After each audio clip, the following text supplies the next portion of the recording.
నిన్ను నేను గెలవనివ్వను. గట్టి పరిస్థితుల్లోనైనా సరే. వాసుదేవా, వాసుదేవా. మీరు వేయబోయే ఎత్తు కోసం ఎదురు చూస్తున్నాను గాంధార రాజా. ధర్మాధర్మాల మధ్య నడుస్తున్న ఈ సయ్యాటలో మీలాంటి మేధస్సు గల ఆటగాడిని నేనింతవరకు చూడలేదు. శ్రేష్ఠుడైన మానవుడి ప్రధాన లక్షణం చివరిదాకా తన ప్రయత్నాలకు స్వస్తి చెప్పకపోవటం. ఇక మీరు అవశ్యం మానవ శ్రేష్ఠులే. ఒకవేళ మీ మేధస్సు ధర్మంపై కేంద్రీకృతమై ఉంటే మీరు శ్రేష్ఠ నాయకులై ఉండేవారు. కానీ మీ మనసుని నిత్యము అధర్మమే ఆవరించుకుని ఉంది. ఈ కారణంగానే ఎప్పటికీ మీరు శ్రేష్ఠ ప్రతి నాయకుడిగానే ఉంటారు. వక్రతుండ సూర్యకోటి సమప్రభ నిర్విఘ్నం కురు దేవ సర్వకార్యేషు సర్వదా. అశ్వత్థామ, మీ దగ్గర దివ్య రథం ఉంది. చంతనున్న తీర్థస్థానానికి వెళ్లి త్వరితంగా తిరిగి రాగలరా? అలా తప్పక వెళ్లి రాగలను గాంధార రాజా. కానీ ఈ సమయంలో తీర్థస్థానానికి వెళితే లాభం ఏమిటి?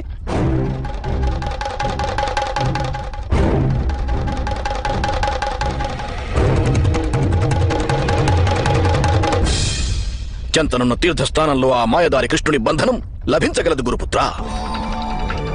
అప్పుడు ఆ మాయదారి కృష్ణుడు నియమాలకు బద్ధుడై ఉండగలడు. నేను నా సమస్త జీవితం ఆ మాయదారి కృష్ణుని పరాజితుని చేసేందుకే ప్రయత్నిస్తూ వచ్చాను. ఇంత సులభంగా నేను అతడిని యుద్ధంలో గెలవనివ్వను. ఒకవేళ నేను మరణించిన ఆ పరలోకంలో మసులుతూ ఎంతో ఆనందంగా ఆ కృష్ణుడి పరాజయాన్ని చూసి తీరుతాను. నా మేనల్లుడు దుర్యోధనుడు ఆ పంచ పాండవులను వధించి తీరుతాడు. ఇది అనివార్యం. ఇక దాని కొరకు ఆ గొల్లవాడికి బంధనాలు వేయడం ఎంతో అవసరం. శీఘ్రంగా వెళ్ళు గురుపుత్ర. ఆ గొల్లవాడి బంధనం రణభూమిలో వచ్చే పరిస్థితికి బాట వేసి రావయ్యా.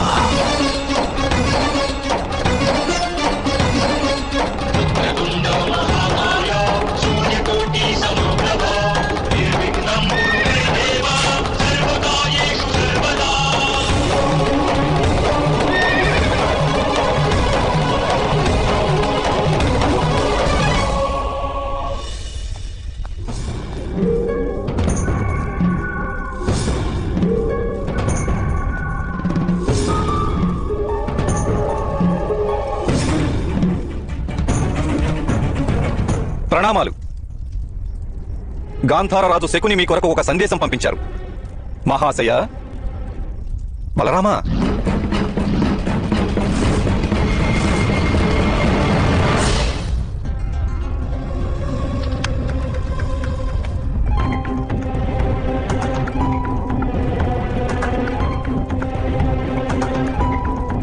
మహారాజా, మహారాజా, ప్రస్తుతం మీరు మానసిక స్థితిలో రణభూమికి వెళ్ళలేరు. యుద్ధం బాహుబలంతో చేస్తారు విదురా. మనస్థితితో కాదు. ఈ రోజుకి కూడా నా బాహువులలో 100 ఏనుగుల బలముంది. నా పుత్రుడు ఒంటరి వాడేమీ కాదు. వాడి ప్రాణాలను రక్షించేందుకు వాడి కన్న తండ్రి ఇంకా జీవించే ఉన్నాడు. ఈ హస్తినాపురంలో నేనింకా ఏ విధంగా ఉండగలను చెప్పు? ఎలా ఉండగలను? అక్కడ ఆ వాసుదేవుడు మోసాలు చేసి కుట్రలు చేసి వజ్ర సమానమైన నా పుత్రుడి శరీరం తన శక్తిని కోల్పోయేట్టు చేసేశాడు. తప్పకుండా అతను ఆ దుష్ట భీమునికి నా పుత్రుడి బలహీనత గురించి తెలియజేస్తాడు. కానీ అలా చెప్పకముందే నేను ఆ భీముడిని నా బాహువులలో బంధించి నలిపి చంపేస్తాను. అప్పుడే నా 99 మంది పుత్రుల వతకు ప్రతీకారం తీర్చుకున్న ఆనందం నాకు లభిస్తుంది. నేను యుద్ధం చేయను. నేను కేవలం యుద్ధభూమికి వెళ్ళి ఆ భీముణ్ణి వధిస్తాను. ఇప్పుడు నన్ను ఆపే ప్రయత్నం ఏది చేయొద్దు విదురా.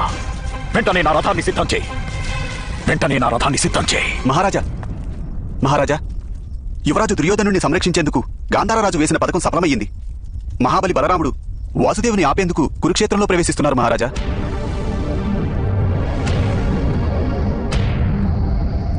ప్రణామాలు అగ్రజ. మీకోసమే నిరీక్షిస్తున్నాను నేను. మీరు మీ తీర్థయాత్ర పూర్తి చేసి తప్పక ఇక్కడికే వస్తారని నాకు తెలుసు. లేదు కన్నయ్య, నిజానికి నీవు భయపడ్డావు. నీ పక్షపాతాన్ని ఆపుతానని.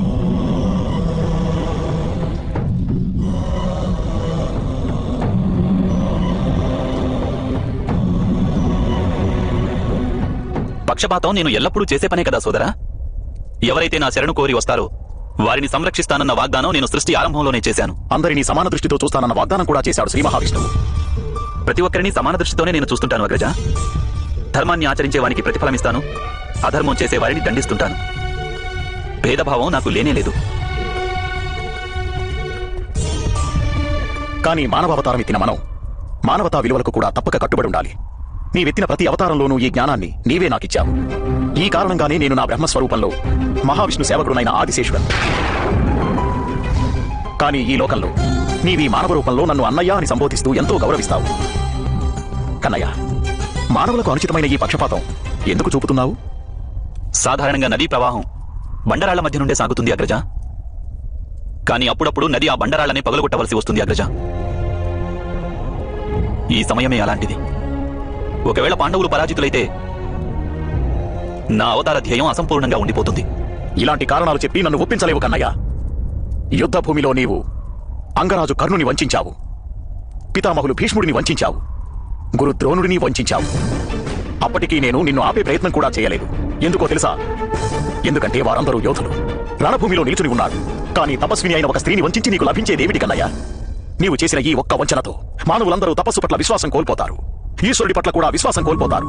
కన్నయ్య, నీ గురించి ప్రపంచంలో అపవాదులు వస్తాయి. భవిష్యత్తులో నిన్ను ఎవరూ పూజించరు. నేనిప్పుడు అంత భయంకరమైన పనేం చేశాను అగ్రజ? ఒక మాత తన తపోఫలాన్ని తన పుత్రుడికి ఇవ్వదలుచుకుంది. ఈ కోరికలో అనుచితమైనది ఏదీ లేదు. ఒక యోధుడు తన సంరక్షణ కోసమని కవచం కోరుకున్నాడు.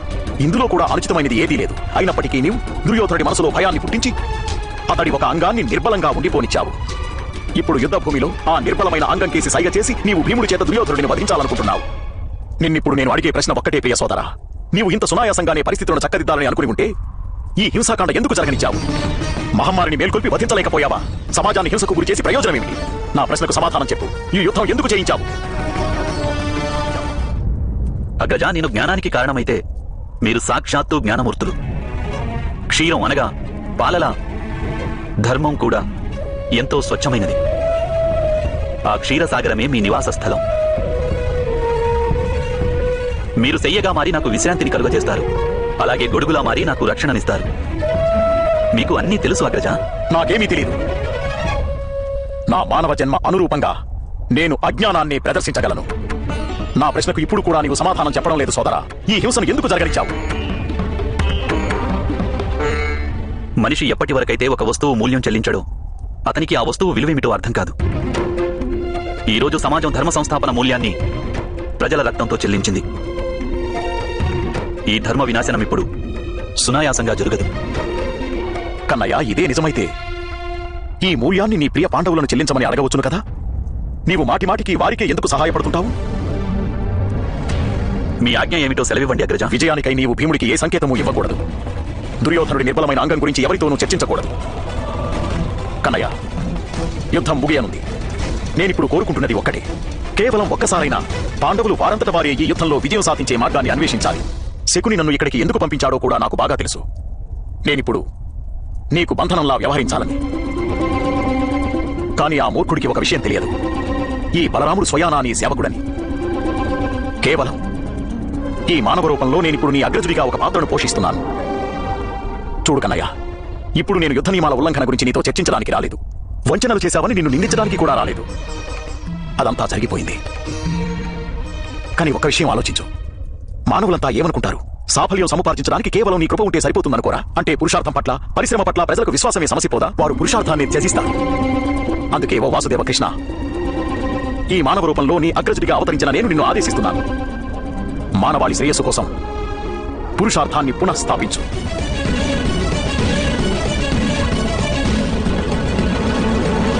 మీరు మాట్లాడుతున్నది సమంజసమే అగ్రజ. నేను మీకు వాగ్దానం చేస్తున్నాను,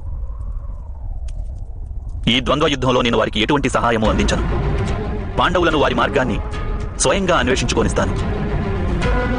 దుర్యోధనుడికి విజయం లభించవచ్చు, అయినప్పటికీ నేను అతడిని ఆపను.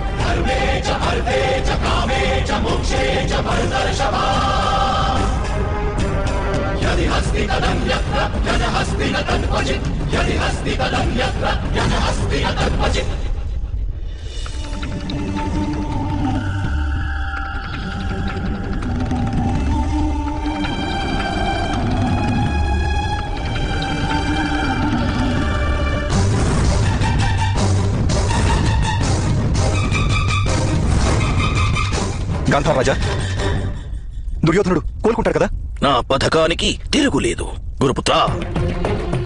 మహాశయుడు బలరాముడు మాయదారి కృష్ణుడికిప్పుడు అంకుశం వేసి మన విజయానికి బాట వేస్తారు. ఒకవేళ ఆ భీముడు నా మేనల్లుడు దుర్యోధనుణ్ణి గదాయుద్ధానికి ఆహ్వానిస్తే శ్రీ శ్రీ బలరాముడు అతన్ని నియమాలు పాటించి తీరాలని పట్టుబడతాడు. ఒకవేళ ఆ భీముడు నా మేనల్లుడు దుర్యోధనుడితో ద్వంద్వ యుద్ధం చేయకుంటే నా మేనల్లుడు దుర్యోధనుడు తన వజ్రదేహంతో నలుగురు పాండవులను చూర్ణం చేస్తాడు. ఏది సంభవించినా భీముడి పరాజయం అనివార్యం. కానీ గాంధార్ రాజా, ఈ గాఢ నిద్ర నుండి దుర్యోధనుడు ఎప్పుడు మేల్కొంటాడు? శస్త్రాలను ముందుగా అగ్నిలో బాగా కాల్చి చల్లటి నీటిలో పడవేసి వాటి దృఢత్వాన్ని పెంచుతారు. అదేవిధంగా క్రోధ జ్వాలలెప్పుడైతే పూర్తిగా శాంతించి ప్రతీకారమనే కవచాన్ని తొడుక్కుంటాయో అప్పుడు నా మేనల్లుడు దుర్యోధనులోని చైతన్యం నిద్రలేస్తుంది. నా మేనల్లుడు దుర్యోధనుణ్ణి నిద్రలేపే సమయం ఆసన్నమైంది.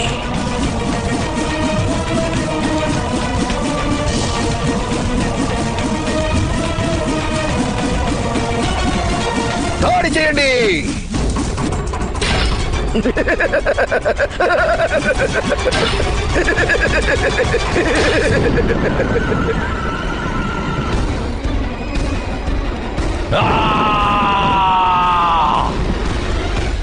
దాడి చేయండి.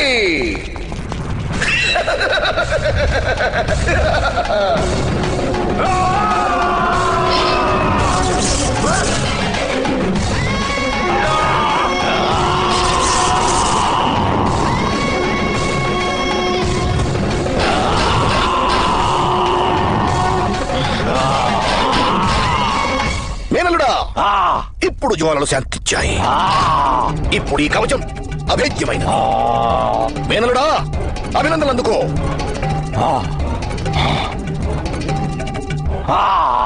వజ్ర శరీరం నీకు ప్రాప్తించినందుకు అభినందనలు అందుకో. నా ప్రియ సోదరి తపస్సు ఇప్పుడు సఫలమైంది. లేదు మామయ్య, మీరు జీవితమంతా చేసిన శ్రమకు ఫలితం దక్కింది. మొదటి నుంచి మీ లక్ష్యం ఒక్కటే, నన్ను హస్తినాపుర సింహాసనంపై కూర్చోబెట్టడమే. ఇక నా ఈ విజయ యాత్రలో ఎటువంటి అవరోధం ఎదురు కాదు, రానే రాదు.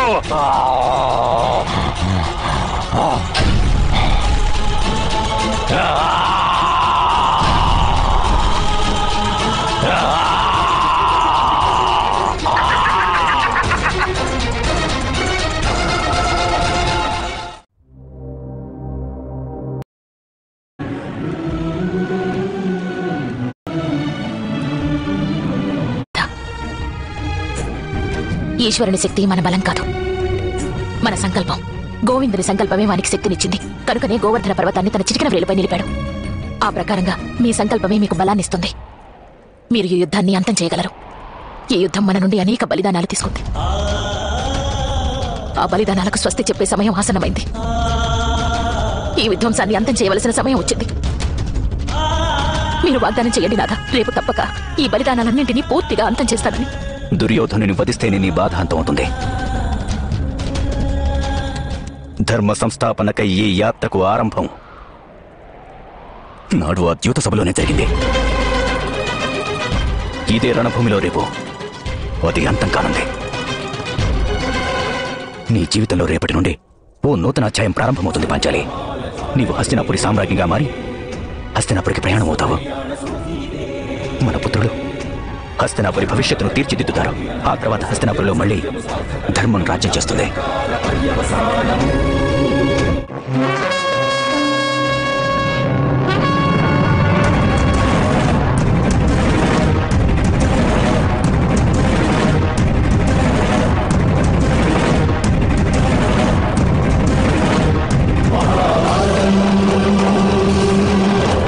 రాజా, ముందు నన్ను సహచరుడన్నారు, తర్వాత సారథిగా ఉండమన్నారు, ఇప్పుడు సర్వసేనాపతి.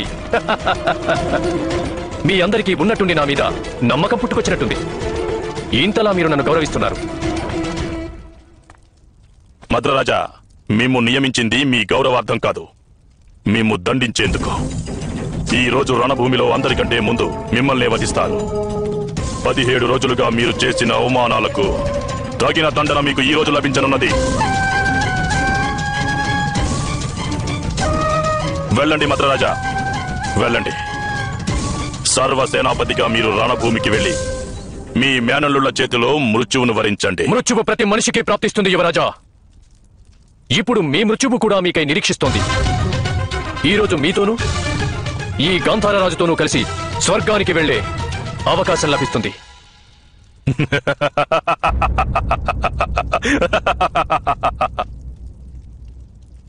ఈ రోజు కాదు మద్రరాజా, ఈ రోజు కాదు.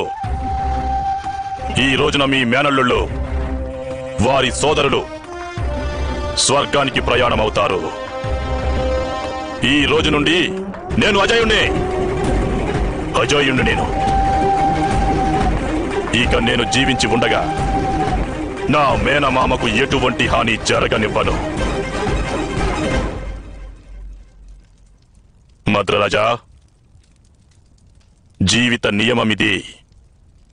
బలవంతుడు బలహీనుణ్ణి అంతం చెయ్యడం సహజం. కానీ ఈరోజు ఆ పంచ పాండవులు నా ముందు వారు బలహీనులు వారు నా ముందు. ఈ రోజు పంచ పాండవుల మృత్యువు నిశ్చయము. పుత్ర దుర్యోధన,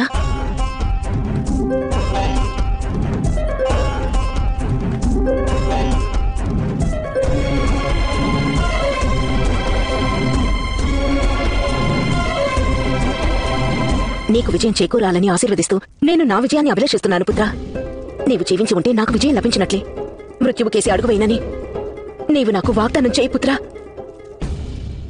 మీరు నాకిచ్చిన కవచం కారణంగా ఇప్పుడు నేను అజయుణ్ణి. కనుక ఈరోజు నేను ఆ పాండవులను వధించాకే తిరిగి వస్తాను. నా 99 మంది సోదరుల మృత్యువుకు ప్రతీకారం తీర్చుకుంటాను నేను. కానీ దౌర్భాగ్యవశాన నాకు మృత్యుదేవత పదధ్వనులు వినవస్తే అప్పుడు నేను శరణాగతి మాత్రం కోరను. శరణాగతి కాకుంటే ఒప్పందం కుదుర్చుకోవచ్చును కదా. మాత,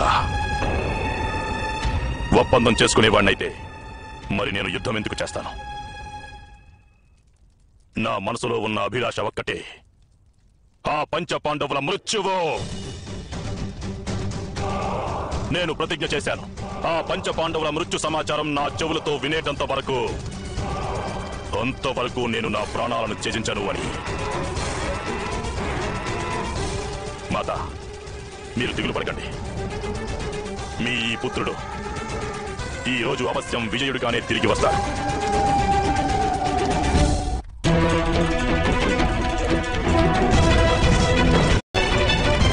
మేము యుద్ధానికి సిద్ధం మాధవ.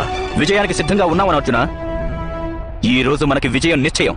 పరీక్షకు పూర్వమే మీరు ఫలితాన్ని తెలుసుకున్నారా బావా భీమా? నేటి పరీక్ష సులువైనదే వాసుదేవా. దుర్యోధనుని పక్షంలో ఒక్క యోధుడు కూడా లేడు. ఇక శకుని మామ కేవలం ద్యోతంలోనే తమ శౌర్యాన్ని చూపించగలరు. ఈ రోజు యుద్ధంలో మామయ్య శల్యును నేను అవశ్యం వధిస్తాను. సోదరుడు దుర్యోధనుడు ఒంటరివాడు. దుర్యోధనుడు ఎప్పుడూ నా ముందు దుర్బలుడే. వాని సర్వశక్తులను మనం వానికి దూరం చేసేశాం. శత్రువుని దుర్బలుడని భావించే యోధుడు యుద్ధంలో పరాజితుడవుతాడు బావా భీమా. సింహాన్ని సంహరించగలిగిన ఏనుగు కూడా చెవిలో చీమ దూరిందంటే దానికి మతి చలించి పర్వతం నుండి పడిపోతుంది. మనకెలా తెలుస్తుంది ఈ రోజు శత్రువు ఏ బలంతో రణభూమికి వస్తున్నాడో? శత్రువు యొక్క దౌర్బల్యం ఏమిటో తెలుసుకోకముందే వానిని దుర్బలుడని భావించడం మూర్ఖత్వం బావా భీమా. సర్వ విధాలా సమర్థుడైన శత్రువుకు ఏ దౌర్బల్యమూ లేదని భావించడము అంతకు మించిన మూర్ఖత్వం అవుతుంది. ఇది జ్ఞాపకం ఉంచుకోండి.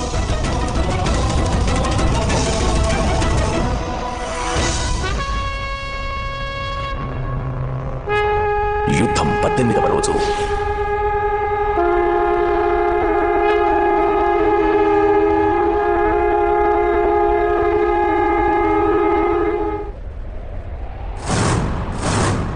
మేనలుడా, యోధుని సామర్థ్యాన్ని గురించి శత్రువుకు, అలాగే తనకున్న పరిమితిని గురించి అతనికి గుర్తుంటే ఆ యోధునికి పరాజయమే ఉండదు. మావయ్య, మీరు ఎవరి గురించి సంకేతమిస్తున్నారో నాకు తెలుసు. నాపై ఎవరిని దాడి చెయ్యనివ్వను. మీరు కంగారు పడకండి. మద్రరాజా, ఆక్రమణకు ఆదేశించండి. దాడి చెయ్యండి! దాడి చెయ్యండి! దాడి చెయ్యండి!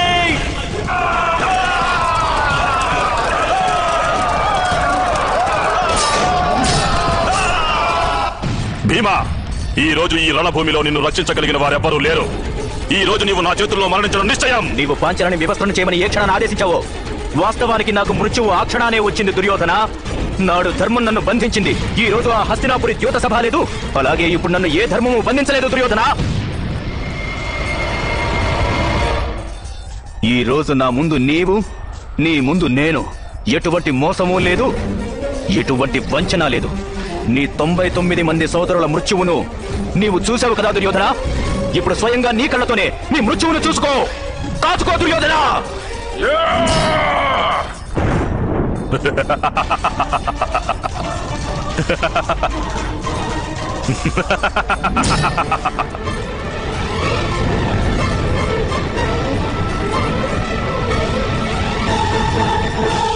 తప్పు చేస్తున్నావు మూర్ఖ వృకోదరా.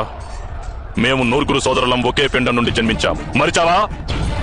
పోతూ పోతూ నా తమ్ములు తమ శక్తులను నా దేహమంతా నింపి వెళ్లారు. ఈ రోజు నీవు మళ్ళీ 9 ధృతరాష్ట్ర పుత్రులతో పోరాడవలసి ఉంది. 9 కాదు, సహస్ర పుత్రులున్నా అప్పుడు వారికి ఇదే గతి పట్టిస్తాను. భీమా!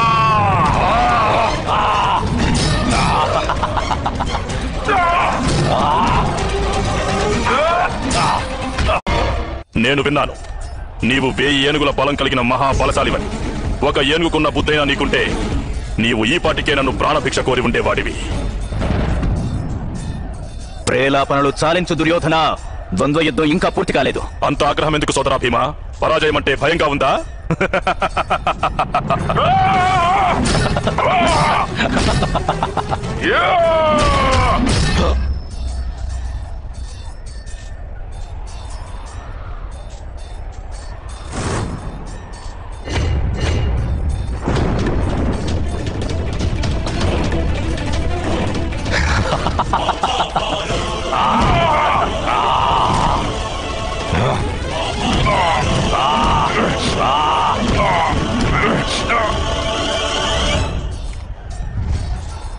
నా శక్తిని చూస్తే ఆశ్చర్యంగా ఉందా సోదరా భీమా? ఈ రోజు నీవు నన్ను హతమార్చలేవు. వినండి పాండుపుత్రులారా, నేటి వరకు ఈ భీముడు మీకు రక్షణగా ఉన్నాడు. వీనికి నేను విషమిచ్చాను, అప్పటికీ వీడు సజీవంగానే తిరిగి వచ్చాడు. వీని కారణంగానే వారణావర్తలోని లాక్షాగృహం నుండి మీరందరూ తప్పించుకున్నారు. ఈ దుష్ట భీముడు జరాసంధుని హతమార్చాడు. వినండి పాండుపుత్రులారా, వీడే కదా మీలో అత్యంత బలవంతుడు. చూడండి, ఈ రోజు మీ కళ్ళ ముందే వీరిని నేను హతమారుస్తాను.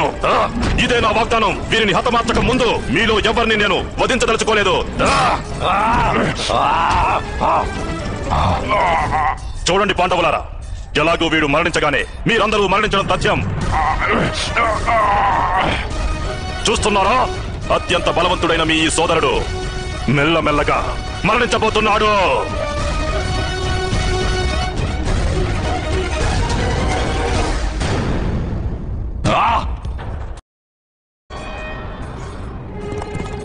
సోదర అర్జున, వాసుదేవ, దుర్యోధనుడు వజ్రకాయుడిగా మారాడు. అందుకే మా సోదరుడు భీముడు ఎన్నిసార్లు దాడి చేసినా దుర్యోధనుడు చెక్కు చెదడం లేదు.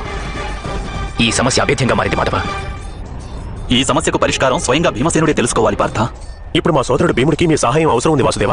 బావ దుర్యోధనుని దృష్టిని మరోవైపుకు మరల్చవలసి ఉంది. పార్థ, నీవు వెంటనే శకుని మామను ద్వంద్వ యుద్ధానికి ఆహ్వానించు. గాంధార రాజు దానికి బెదిరిపోయి తన రక్షణ కోసం బావ దుర్యోధనుడిని తప్పకుండా పిలుస్తారు. శకుని మామ, ఇప్పుడు మీరు మరణించే సమయం ఆసన్నమైంది.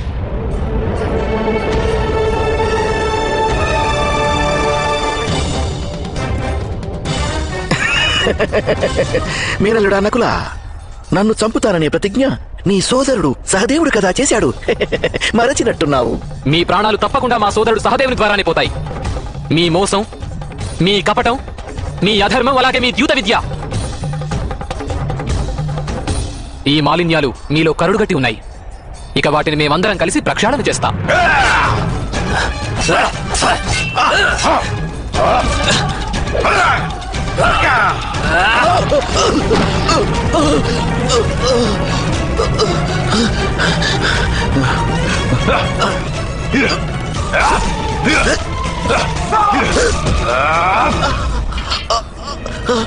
ఒక్క క్షణం మేనలుడా, ఒక్క క్షణం.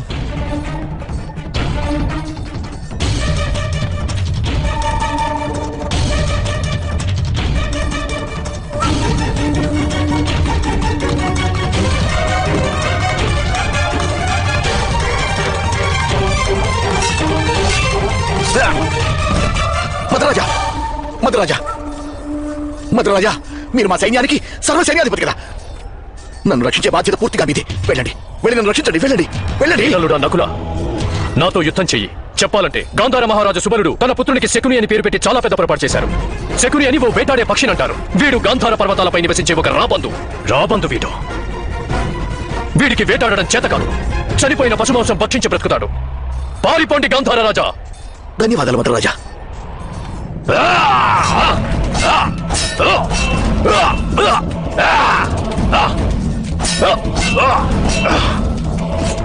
సారథి, శీఘ్రంగా వెళ్ళు. తూర్పు దిశగా, కలగదు.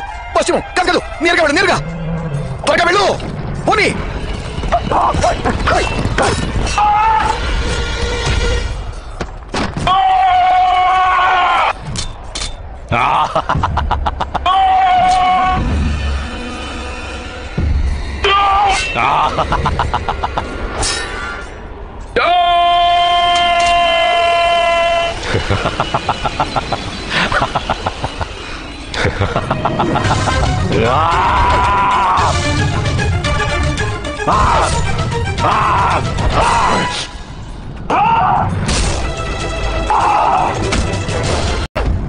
నేను నా పరాజయాన్ని స్వీకరిస్తున్నాను. నీవు నన్ను వధించవద్దు. మీరంటున్నది ఏమిటి మావయ్య? అంతిమ ఘడియలు సమీపించగానే ప్రాణం తీపిగా మారిందా? శరణు వేడుకుంటూ మన పూర్వీకులకు తలవంపు తెస్తారా? లేదు నకుల, నా ప్రాణం కాదు. నాకు నా తోబుట్టు మాతృపుత్రులు నాకెంతో ప్రియులు. నీవు నీ చేతులతో నీ మేనమామను వధించవద్దు. సమ్రాటు యుధిష్ఠిరా,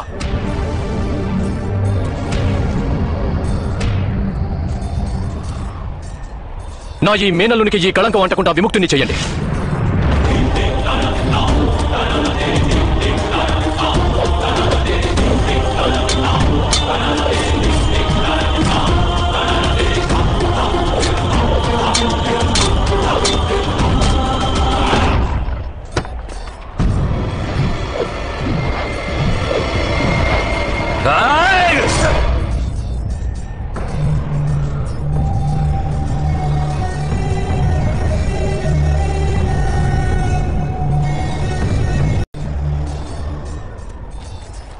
మావయ్య, లేదు పుత్ర, నా కోసం కన్నీరు కార్చకు. నేను ఈ బలిదానాన్ని ధర్మ సంస్థాపన కోసం ఇచ్చాను. ఇప్పుడు నాకు ప్రశాంతంగా ఉంది. మీ అందరికీ నా ఆశీస్సులు ఎప్పటికీ ఉంటాయి. పుత్రులారా, విజయీభవ. స్వర్గంలోని మా మాతకు మా ప్రణామాలు అందజేయండి. పుత్ర, దుర్యోధనునికి వాని మాత తన తపఫలాన్నిచ్చింది. కనుకనే వాని దేహం వజ్రంగా మారిపోయింది. వానిని వధించేందుకు ఏదైనా ఉపాయాన్ని అన్వేషించండి. మీకు ఉపాయం స్ఫురించే వరకు మీరంతా రాకుమారుని భీముని రక్షించుకోండి.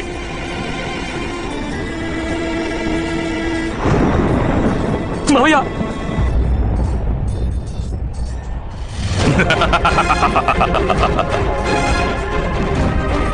96, 97, 98.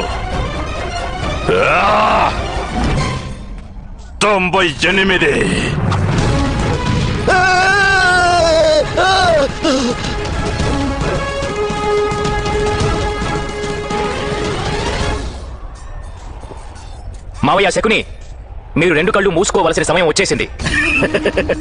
మేనల్లుడా అర్జున, ఎప్పుడు నేను జీవిత క్రీడనే నమ్ముకుంటాను. వాసుదేవుని అడిగి చూడు. వాసుదేవా, చూడు అర్జున, ఒకవేళ నీకు అంతటి శక్తి ఉంటే నీవు వెళ్ళి దుర్యోధనుడితో యుద్ధం చేయి. వెళ్ళు. నాతోనూ యుద్ధం చేయండి మావయ్య. ఈ రోజు యుద్ధాన్ని హతమార్చే కార్యం పూర్తి చేయాలి. అయితే ఆ ఇద్దరిలో ఎవరి వంతు ముందు ఎవరి వంతు తర్వాత అనేది అంత ముఖ్యం కాదు. ధనుసును అందుకోండి మావయ్య.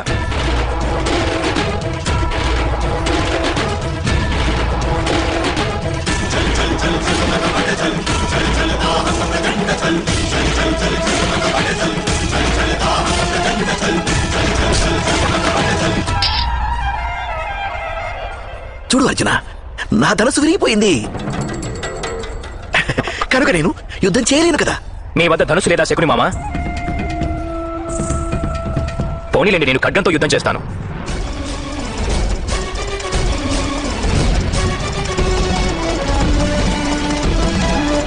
మేనలుడా, దుర్యోధనా, నన్ను రక్షించు మేనలుడా.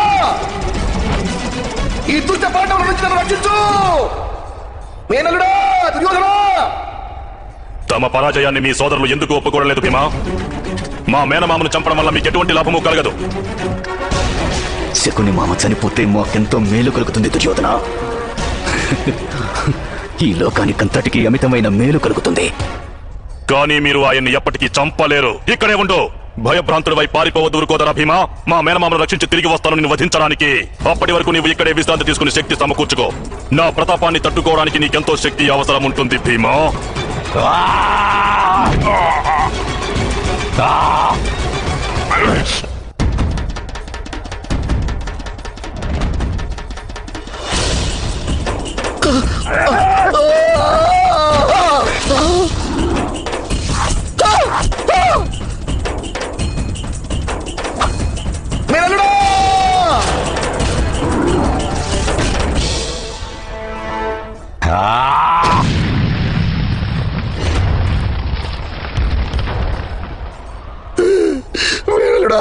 బాగా బాధ పెట్టారు వీళ్ళంతా, బాగా బాధ పెట్టారు.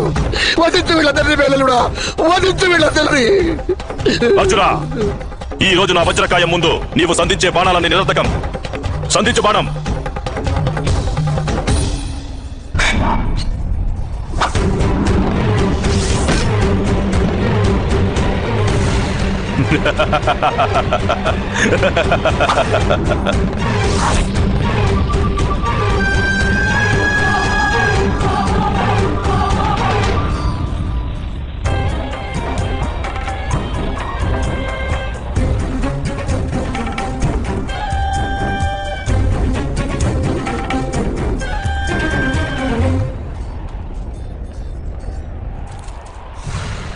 అర్జున, నీవు సృష్టించిన ఈ అగ్ని సరిపోదు నన్ను నాశనం చేసేందుకు. నీ బాణాలతో మరింత అగ్నిని సృష్టించగలిగితే సంధించు. తమరి ఆజ్ఞ యువరాజా దుర్యోధన.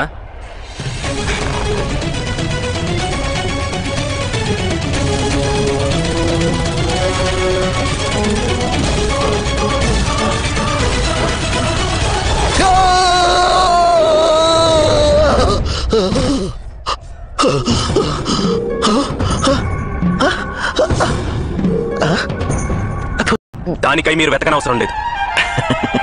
సమ్రాట్, సమ్రాట్, సమ్రాట్. మేనల్లుడు దుర్యోధనుడు వజ్ర సమానుడై వచ్చాడు. మీ అందరికీ మృత్యువును అవశ్యం ప్రసాదిస్తాడు. వాడు సమ్రాట్ అయిపోతాడు. సమ్రాట్, ఇప్పుడు మీకు నన్ను వధించడం వలన ఏమిటి లాభం? ఏమిటి లాభం సమ్రాట్? ఏమీ లాభం ఉండదు సమ్రాట్. సమ్రాట్, నన్ను వదిలేయండి సమ్రాట్. సమ్రాట్, సమ్రాట్ ప్రసన్నమవుతున్నారు.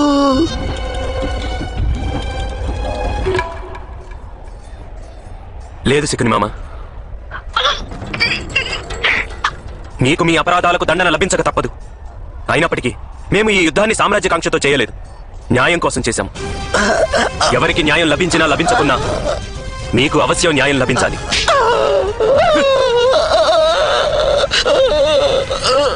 యుద్ధం చేయండి శకుని మామ.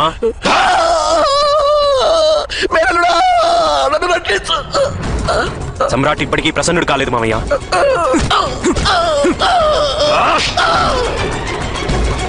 ఇప్పుడు సమ్రాట్ ప్రసన్నుడైనాడు మామయ్య.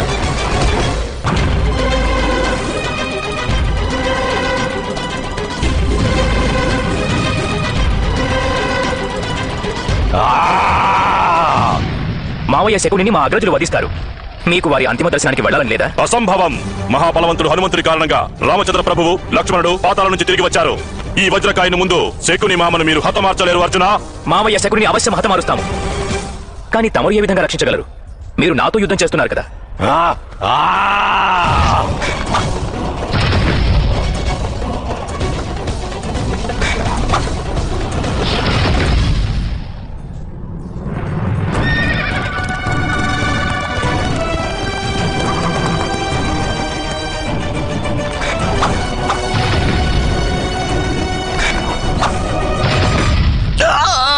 వద్దు, నన్ను చంపొద్దు.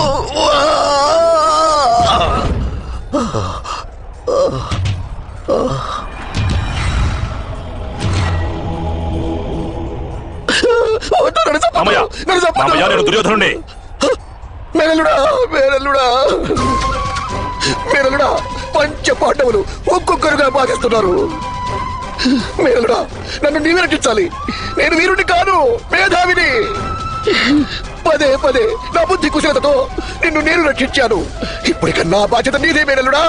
నీవు నీ శౌర్యంతో నా ప్రాణాలను రక్షించాలి. సమ్రాట్టును వధించు మేనలుడా. ఎలాగైనా నన్ను కాపాడు, నన్ను. మామయ్య, మిమ్మల్ని ఎవరు వధించకుండా నేను చూస్తాను.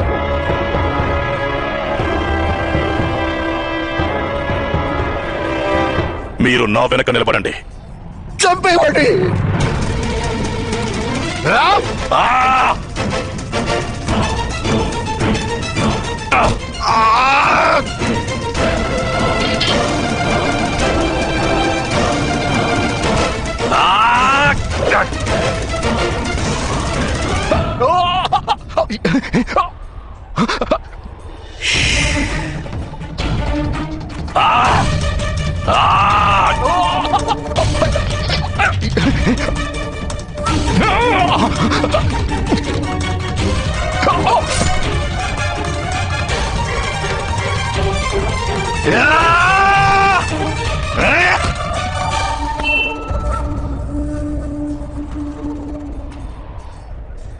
శకుని మామ, యుద్ధం చేయండి లేక పలాయనం అవ్వండి.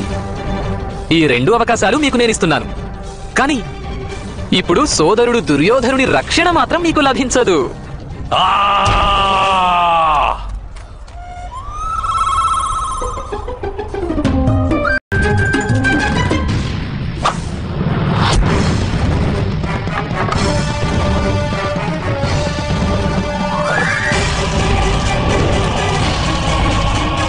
వెళ్ళు అర్జున, బావ యుధిష్ఠిరునికి సహాయం చెయ్యి.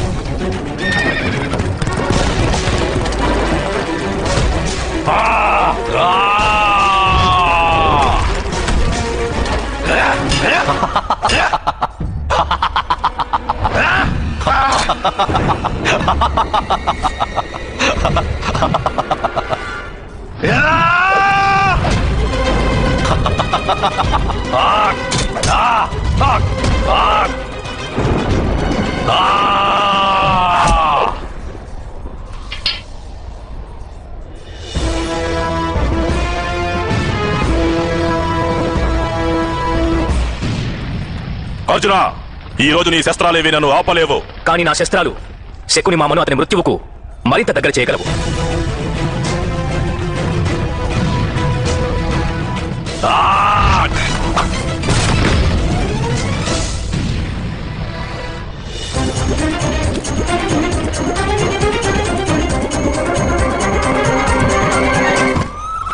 శకుని మామ, ఎక్కడికి వెళ్ళి దాక్కున్నారు? శకుని మామ, నా ముందుకు రండి. ఎలుక ఎంత దూరం పరిగెత్తినా అది ఎక్కడ దాక్కుందో ఏదో విధంగా సర్పానికి తెలిసిపోతుంది. పరుగెత్తినా ఎలుక ప్రాణాలు కాపాడుకోలేదు. అలా పరుగెత్తే ఎలుక గాంధార రాజభవనానికి చెందిన ఎలుకైనా సరే.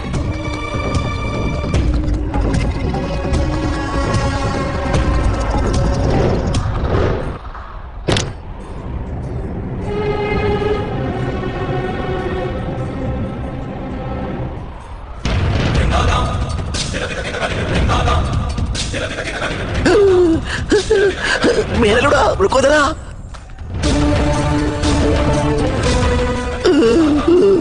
పాచికలు, ఇలాంటి పాచికలు వేసే కదా మీరు ఈ యుద్ధానికి బీజం వేశారు. ఈ రోజు ఈ పాచికలతోనే మీ జీవితానికి తెరపడుతుంది. నేనిప్పుడు పాచికలు వేస్తాను. ఒకవేళ మీరు గెలిస్తే నేను నా కరవాలంతో మిమ్మల్ని వధిస్తాను. కానీ ఒకవేళ మీరు ఓడిపోతే మా సోదరుడు భీముడు తన 2 చేతులతో మీ తలను మొండెం నుండి విడదీస్తారు. వద్దు వద్దు మేనలుడారా, భయపడుతున్నా. మనిషిని చంపడం వలన ఎటువంటి ప్రతిష్ట లభించదు. నన్ను వదిలేయండి, హతమార్చదు. న్యాయ సభకు తీసుకువెళ్ళండి నన్ను.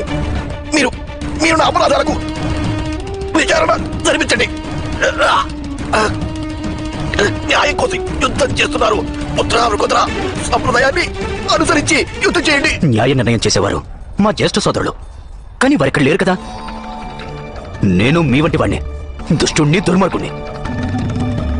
ఇప్పుడు న్యాయం కాదు, మీపై ప్రతీకారం తీర్చుకుంటాను. దుర్యోధన, ఇది తీసుకుని వెళ్లి ఆ పాండుపుత్రునికి తినిపించు. ఈ ప్రకారంగా దుర్యోధనుని మార్గంలోని పాండవులని 5 ముళ్ళని ఒక్కొక్కటిగా తుంచివేయాలి. జ్ఞప్తికి తెచ్చుకో.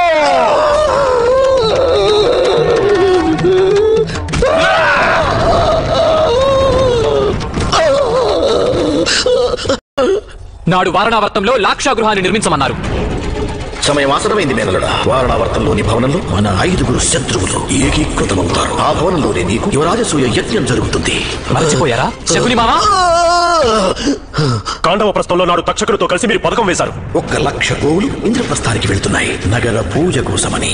ఈ ప్రతీకారం తీర్చుకోవాలంటే నీవు ఆ గోవులను ఇంద్రప్రస్థానికి చేరక మునిపే దొంగిలించు. శకుని మామ, పంచభర్తృకై పాండవులు 5 కాపురం చేసే స్త్రీ యొక్క వాస్తవికత ఏమిటన్నది ఈ లోకమంతా చూసి తెలుసుకుంటుంది. ఇక్కడ గౌరవానికున్న మరో రూపం చూస్తారు. అలాంటిది ఈ లోకంలో ఎప్పుడు ఎవ్వరు చూసే ఉండరు. పుత్ర కుదరా, నేను తప్పు చేశాను, నన్ను క్షమించండి. నన్ను వెళ్ళని పుత్ర కుదరా, వెళ్ళు.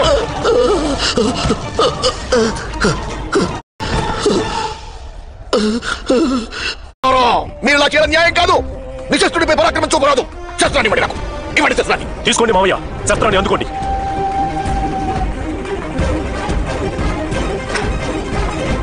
నేను నిశస్త్రుని, నేను నిశస్త్రుని. నాపై ఈ కత్తి అందుకోండి. ఇప్పుడు మాతో యుద్ధం చేయండి శకుని మామ. నేను నిశస్త్రుడుగానే ఉంటాను, నిశస్త్రుడుగానే ఉంటాను నేను. అయితే మీ చేతులు కాళ్ళు కూడా మీరే వెరక్కొట్టుకోండి మావయ్య, ఎందుకంటే ఇప్పుడు మల్ల యుద్ధం జరుగుతుంది. రక్షించు, దుష్ట పాండవుల నుంచి నన్ను రక్షించు. అప్పుడే కాదు దుర్యోధన, ముందు మీ దగ్గర నేను గదా యుద్ధం నేర్చుకోవాలి.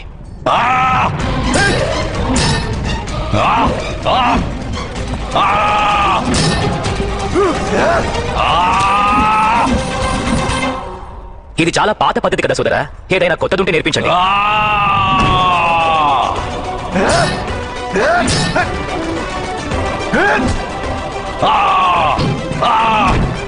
మేనలుడా,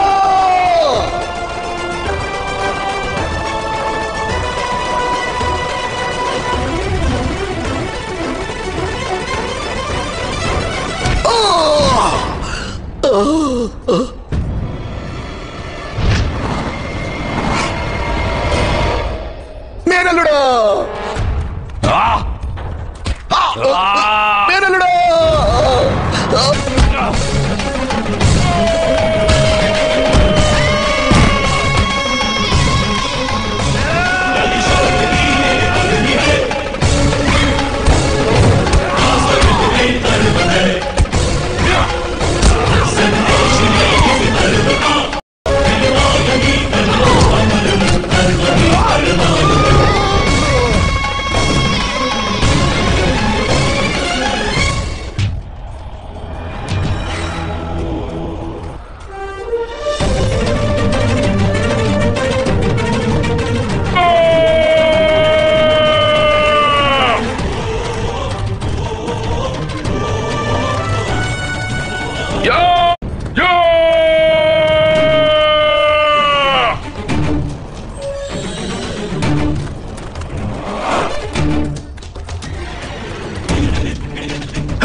మామయ్య,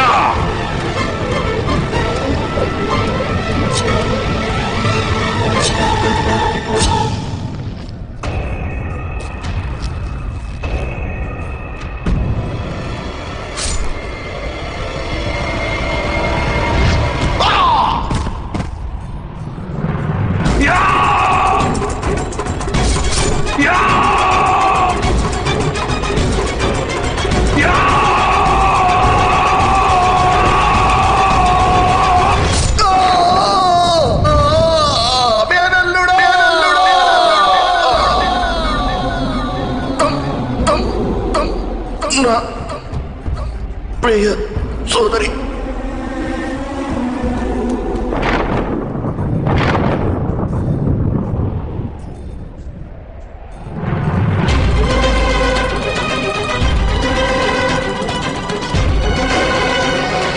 లోని అవయవాలను ఒక్కొక్కడిగా విరిచి నీ అంతు చూస్తాను. నీకు మృత్యువు రాకముందు నిన్ను ఎంతగా బాధ పెడతానంటే అలాంటి బాధ ఈ విశ్వంలో ఏ మనిషికి లభించి ఉండదు. సహదేవా!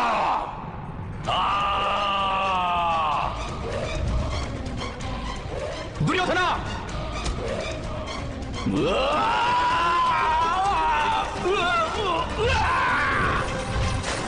వెళ్ళు దుర్యోధన, మీ మావయ్యకి అంత్యక్రియలు చేసుకో. ఆ సరోవరంలో చేపలని ఆయన మృతదేహాన్ని భక్షించక ముందే వెళ్ళు, లేకుంటే ఆయనకి ఎప్పటికీ ముక్తి లభించదు. వెళ్ళు. భీమా!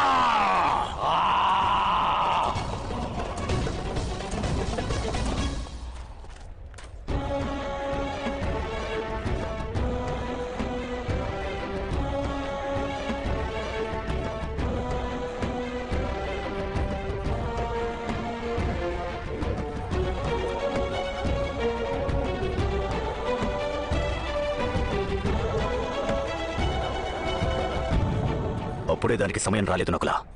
నేను పాంచాలికి మాటిచ్చాను, నేను ఈ రోజే దుర్యోధనుని తప్పక వధిస్తానని. భీమా, దుర్యోధనుని చంపడం అసంభవం అనిపిస్తోంది. అసంభవం అని నేను వెనుకాడను అగ్రజ. అవిశ్వాసం అంటే నాకు భయం. నేను ఒక్క క్షణం కూడా అవిశ్వాసాన్ని నా మనస్సులోనికి రానివ్వలేను. సంఘర్షణని మనిషి దూరం నుండి చూస్తున్నంత వరకు అతని హృదయంలో అవిశ్వాసం జన్మిస్తుంది. కానీ సంఘర్షణల నడుమ అవిశ్వాసం ఎప్పుడూ జన్మించసాలదు. కానీ దుర్యోధనుణ్ణి వధించడానికి మనం ఏదైనా మార్గం వెతకాలి. పథకం వేయవలసి ఉంది. వానిపై దాడి చేయడమే మార్గం అర్జున. గాయాలే దానికి ప్రణాళిక. యుద్ధం శరీర బలంతో కాదు, ఆత్మబలంతో గెలుచుకుంటారు. ఈ సంఘర్షణ మనం ఎన్నో సంవత్సరాలుగా చేస్తున్నాం. ఎంతో భీకరమైన యుద్ధం కూడా చేశాం, ధర్మ సంస్థాపన కోసం. అలాగే పాంచాలికి న్యాయం చేకూర్చాలని. ఒకవేళ ఆ ఈశ్వరుడు మరోలా కోరుకుంటే పాంచాలికి న్యాయం ఎన్నటికీ జరగదు, ధర్మ సంస్థాపన కూడా జరగదు. అపరాధి జీవించి ఉంటాడు, మనమందరం మరణిస్తాం. అదే విధివ్రాత అయితే ఈశ్వరుని ఆజ్ఞకు మనం తలవంచాలి.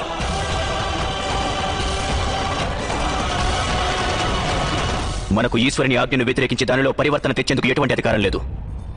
కానీ పరాజయాన్ని స్వీకరించకుండానే వీరుల్లా యుద్ధం కొనసాగించి వీర స్వర్గాన్ని పొందగలిగే అధికారం మనకు లేదని సాక్షాత్తు ఆ ఈశ్వరుడు కూడా చెప్పలేడు. నా బొందిలో ప్రాణం ఉన్నంత వరకు ఒంటరిగానే ఆ దుర్యోధనుడితో యుద్ధం చేస్తాను. బావా భీమా, ఈరోజు దుర్యోధనుడిలో అమితమైన శక్తి ఉంది. వాని నుండి మిమ్ము రక్షించడం ఎవరికీ సాధ్యం కాదు. మా బాల్యంలో దుర్యోధనుడు నన్ను హతమార్చాలని ప్రయత్నించాడు. అప్పుడు వాసుకి అనే నాగు నన్ను రక్షించింది వాసుదేవా. ఇప్పుడు ఒకవేళ ఈశ్వరుడు కోరుకుంటే స్వయాన ఆదిశేషుడే దిగి వచ్చి నన్ను రక్షిస్తాడు.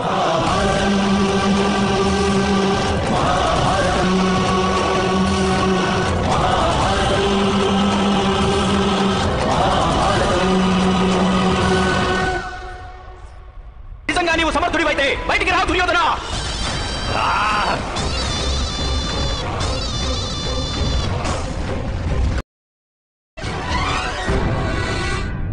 లేకపోతే ఒక యోధుని మాదిరిగా బయటికి వచ్చి మృత్యుతో నేరుగా తలపడు దుర్యోధన. బయటికి రా దుర్యోధన.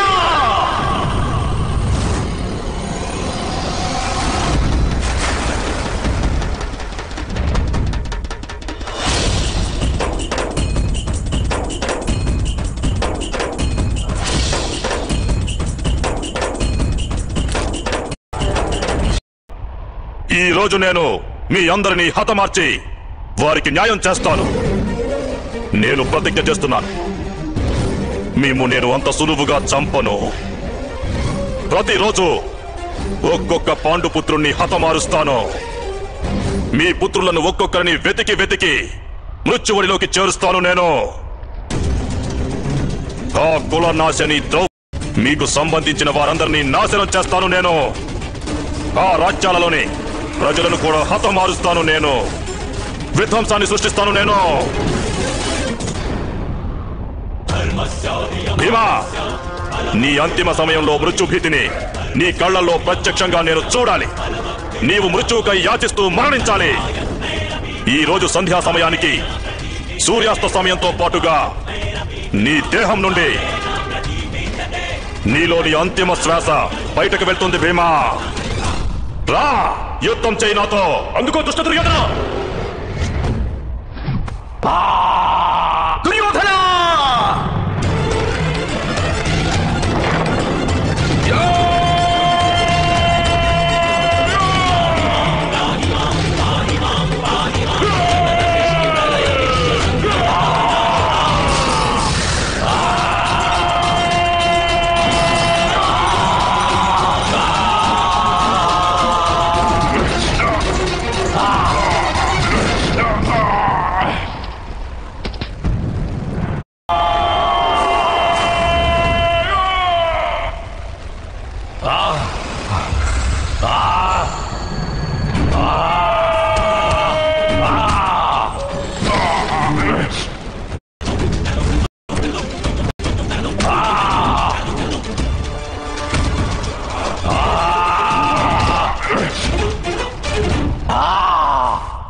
మాతా మాతా రణభూమిలో వాతావరణం మారిపోయింది మాతా.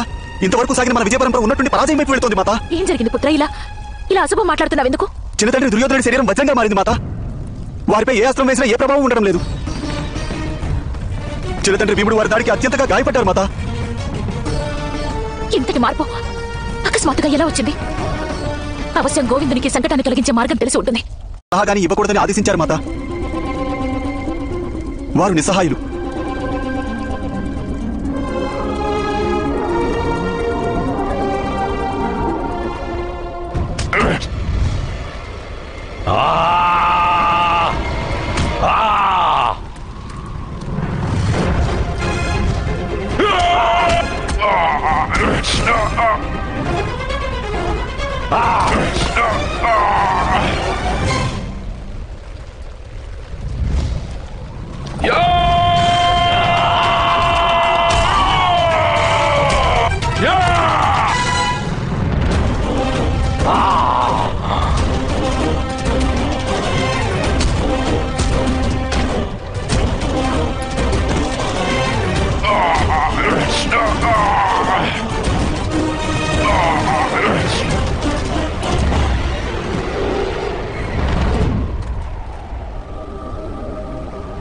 లేవండి సోదరా భీమా, లేవండి. మీరు పరాజితులు కారాదు సోదరా భీమా. లేవండి, లేవండి సోదరా భీమా. మీరు ఈ విధంగా పరాజయాన్ని అంగీకరించరాదు. లేవండి. లే భీమా లే. ఏమైంది నీలో ఉన్న శక్తి? లే, కదలకుండా పడున్నావెందుకో?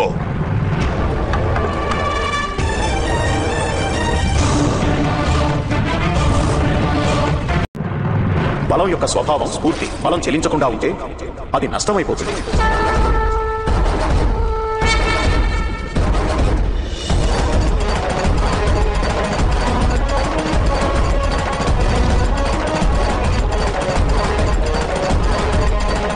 పారిపోతున్నావెందుకు భీమా? భయభ్రాంతుడయ్యాడు గదాధారి భీముడు. యుద్ధం చెయ్యి నాతో. దుర్యోధన! నిన్ను హతమార్చాలన్న ఉత్సాహం ఇప్పుడు నన్ను స్థిరంగా నిలువనివ్వటం లేదు. రా దుర్యోధన, రా.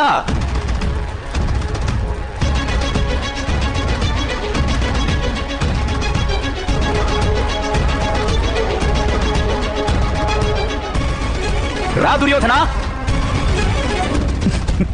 ఇలా రా దుర్యోధన, రా రా.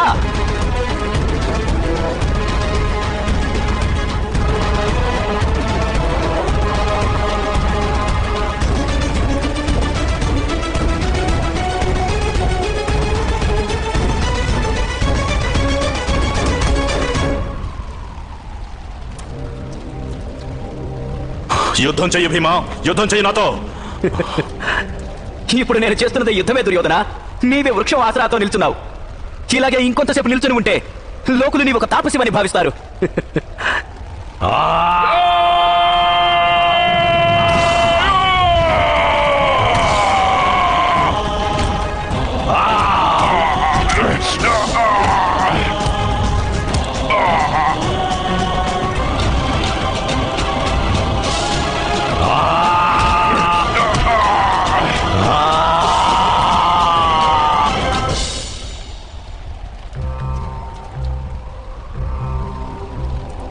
బలస్వరూపమే స్థిరత్వం. నీ శరీరం చంచలంగా ఉంటే మనసు స్థిరం కావడం అసాధ్యం. లేదంటే నీకున్న బలమంతా చెదిరిపోతుంది.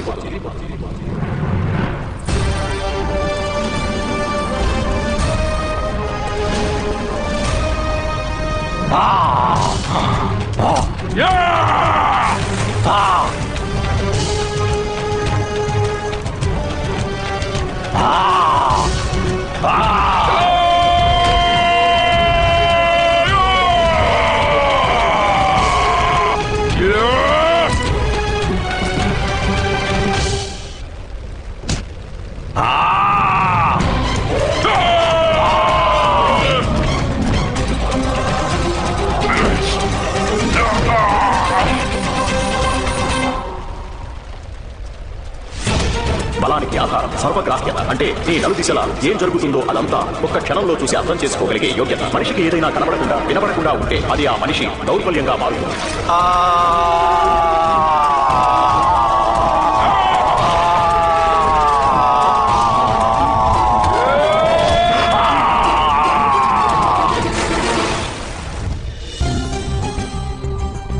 యుద్ధం అనిపించుకోదు.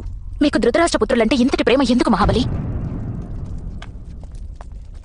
ఎందుకంటే ఏ ద్యూత సభ కారణంగా ఈ మహాయుద్ధం జరుగుతోందో ఆ సభలో ఇరుపక్షాల వారు అధర్మం చేశారు. అయితే మరి దండలకు పాత్రుడు కేవలం దుర్యోధనుడే కాదు. పాండుపుత్రుల పట్ల విశేష పక్షపాతం ఎందుకుండాలి? మీరన్నది యథార్థమే మహాబలి. మీకే నేను విన్నవించుకుంటాను. ఒకవేళ నా పతులు ద్యూత సభలో అధర్మం చేసి ఉంటే దానికి ప్రాయశ్చిత్తం చేసుకునే మార్గం ఏమిటి? నేనొక ఋషినో మునినో కాదు ద్రౌపది. ఇంకొకరి అపరాధాలకు ప్రాయశ్చిత్తాన్ని ఉపదేశించేందుకు. నేనేదో కేవలం నా అనుజుడు కృష్ణుని నుండి వాగ్దానం తీసుకున్నాను. తాను పాండుపుత్రులకు విశేషంగా సహాయం చేసి వారి పట్ల పక్షపాతం వహించరాదని. ఇక ఇదే నియమం ఇప్పుడు నాకు వర్తిస్తుంది. నేను కూడా ఎవరి పట్ల పక్షపాతం వహించను. నేను సహాయం చేయమనడం లేదు మహాబలి. మీ సలహాను కూడా నేను కోరడం లేదు. మా శత్రువు బలహీనత తెలుసుకోవాలన్న కోరిక నాకు లేదు. ఈ మాత్రమేలా చెప్పండి. అసలు మా బలహీనత ఏమిటి?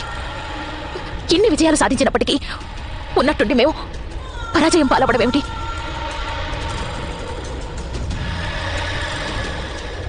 ఇదేమీ అత్యంత కఠిన సమస్య కాదు. వ్యక్తి తన జీవితంలో చేసిన ఒక మహాపాపం, క్షమించరాని అపరాధం, వాని జీవితానికి అదే పెద్ద బలహీనత అవుతుంది.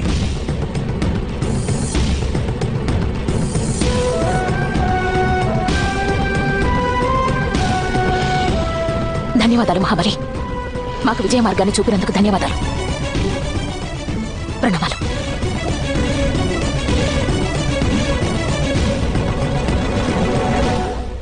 దుర్యోధన,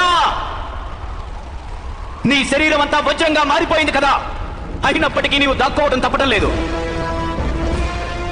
అంటే నా సామర్థ్యాన్ని, ప్రతాపాన్ని తట్టుకోలేకుండా ఉన్నావా నీవు? నిజంగా నీవు సమర్థుడివైతే బయటికి రా దుర్యోధన.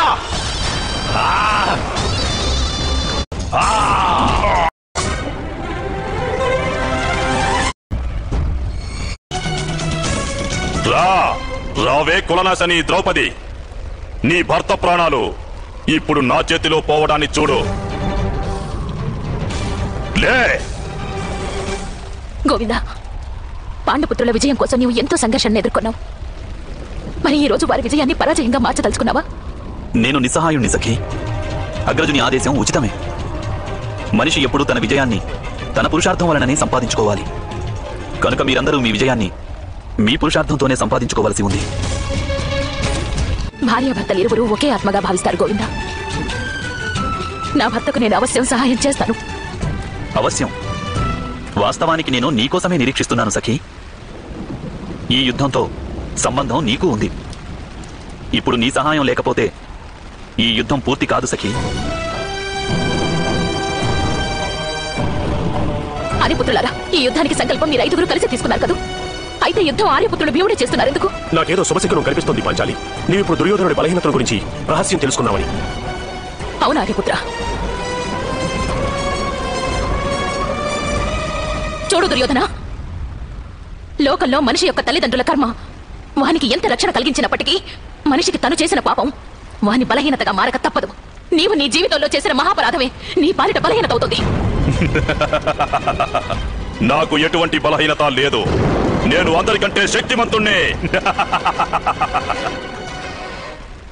నీవు ఎప్పుడూ అహంకారాన్ని నీ జీవిత లక్ష్యంగా భావించావు దుర్యోధన. కనుకనే నీవు ఎప్పుడూ ఎవరిని ప్రేమించలేదు. అంటే నీ హృదయమే నీలోని బలహీనత. లే భీమ, సోదరుడు దుర్యోధనుడి హృదయంపై దాడి చేయి.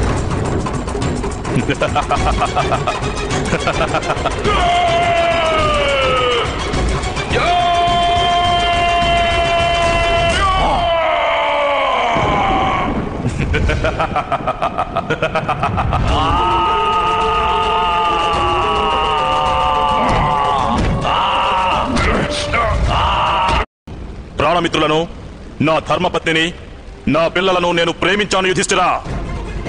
నా హృదయంపై భీముని పరాక్రమమే కాదు, సమగ్ర హిమాలయం పడినా అప్పటికీ నాకు మృత్యువు దరిచేరదు. మీ మస్తకమే మీలోని బలహీనత. అక్కడే అధర్మం వసిస్తుంది. సోదరా భీమా, వీరి మస్తకంపై మీరు దాడి చేయండి.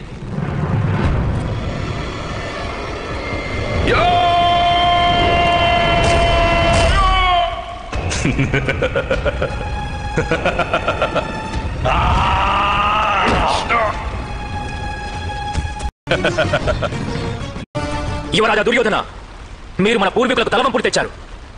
నేను గ్రహించాను మీలో ఉన్న నిజమైన బలహీనత, మీలో ఉన్న వాంఛ, మీలోని లాలస. సంపూర్ణ నగ్నంగా మారి మీ మాత ముందుకు వెళ్లి నిలబడే ఆత్మవిశ్వాసం మీలో ఉండే అవకాశం లేదు యువరాజా దుర్యోధన. ఎవరికైనా హృదయం స్వచ్ఛంగా ఉంటేనే వారు జన్మనిచ్చిన తమ తల్లిదండ్రుల ముందుకు వెళ్లేందుకు భయపడకుండా ఉంటారు. మీరు మన కుల వధువును, మీ సోదరుల భార్యను తమరి తొడలపై కూర్చుండమని ఆహ్వానించారు.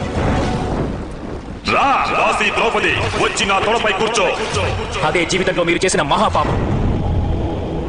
కనుక అదే మీలో ఉన్న అతిపెద్ద బలహీనత.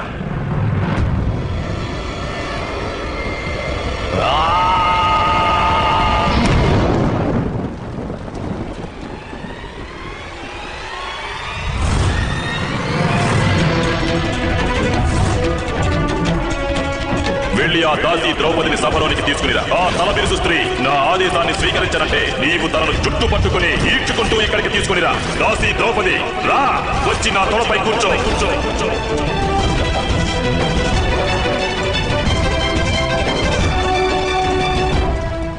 దుర్యోధన, ఇప్పుడు నీ తొడలను నీవు రక్షించుకో.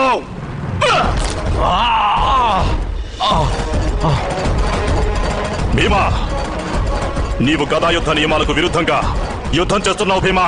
దుర్యోధన, నేను నా ప్రతిజ్ఞానుసారమే నీపై దాడి చేస్తున్నాను. కూర్చోమని ఆదేశించావు కదా, నీ తొడను విరక్కొడతాను అన్న నా ప్రతిజ్ఞను జ్ఞాపకం చేసుకో దుర్యోధన. దుర్యోధన, నీవు చూపిన తొడలని విరిచి నేను నీ ప్రాణాలు తెస్తాను అని నేను ప్రమాణం చెప్తున్నాను. ఎదురుగా ఉన్న మృత్యువు నుండి ఎంతకాలం తప్పించుకోగలవు దుర్యోధన? శీఘ్రమే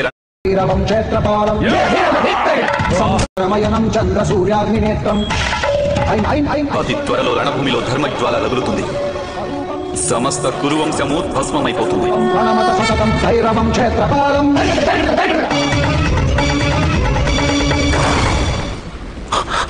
భీమా, నీవిలా గదాయుద్ధ నియమాలను ఉల్లంఘించడం ఉచితం కాదు.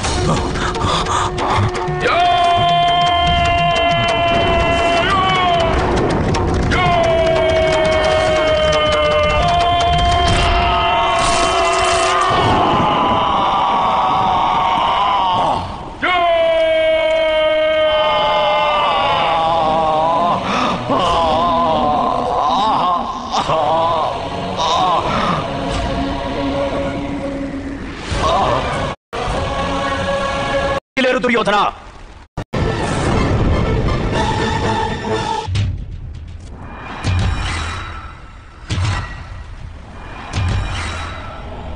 క్షమించండి గురుదేవా, క్షమించండి. నియమభంగం చేసిన నీకు దండన అవశ్యం లభించాలి భీమా. ఇప్పుడే నేను నీ ప్రాణాలు తీస్తాను.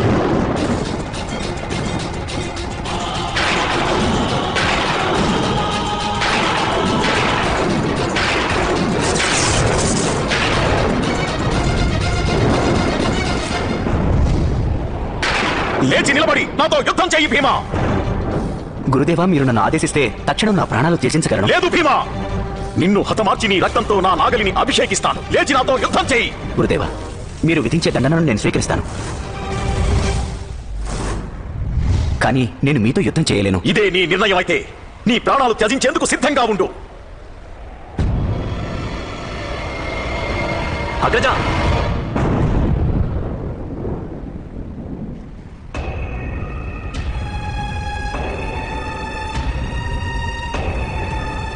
అగ్రజ, మీరు దుర్యోధనుడి పక్షాన యుద్ధం చేస్తున్నారా? కానీ మీరు యుద్ధం చేయనని ప్రతిజ్ఞ చేశారు. అంటే మీరు అధర్మం చేస్తున్నారు అగ్రజ. గదాయుద్ధ నియమాలకు భంగం కలిగించి వీడు ఎంతో అధర్మం చేశాడు. కనుక వీనిని దండించేందుకై ఒకవేళ నేను అధర్మం చేయవలసి వచ్చినా నేను తప్పక చేస్తాను. అంటే ఒక అధర్మపరుణ్ణి దండించేందుకు మీరు కూడా అధర్మమే చేస్తున్నారు. మరి ఇందులో బావ భీముని దోషమేముంది? మాటలతో మాయ చేయడంలో ఈ లోకంలో నిన్ను మించిన వారెవ్వరూ లేరు కన్నయ్య. నీవు అడిగిన ప్రశ్నకు నా వద్ద ఏ సమాధానమూ లేదు. అయితే ఒక్క విషయం చెప్పగలను. ఈ రోజు నీ మాటల సహాయంతో నీవు స్వయానా మీ అగ్రజుని కూడా వంచావు. మీరు నా జ్యేష్ఠ సోదరులు కదా, మీకు వంచన చేయకుంటే ఇంకెవరికి చేయగలను? అగ్రజ, విధి ఈ యుద్ధ ప్రణాళికను వంచననే ఆధారంగా చేసుకుంది. కనుక వంచన జరగవలసిందే. ఈరోజు బావ భీముడు ధర్మాన్ని నిర్వర్తించి ఉంటే ఈ లోకానికి ఎంతో అధర్మం జరిగి ఉండేది అగ్రజ. దుర్యోధనుడి పరాజయం నివారించరానిది అగ్రజ.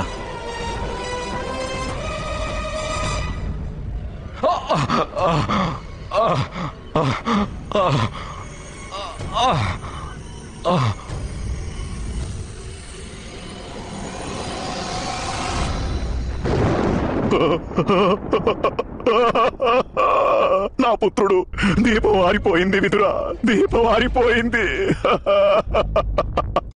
నా పుత్రుడు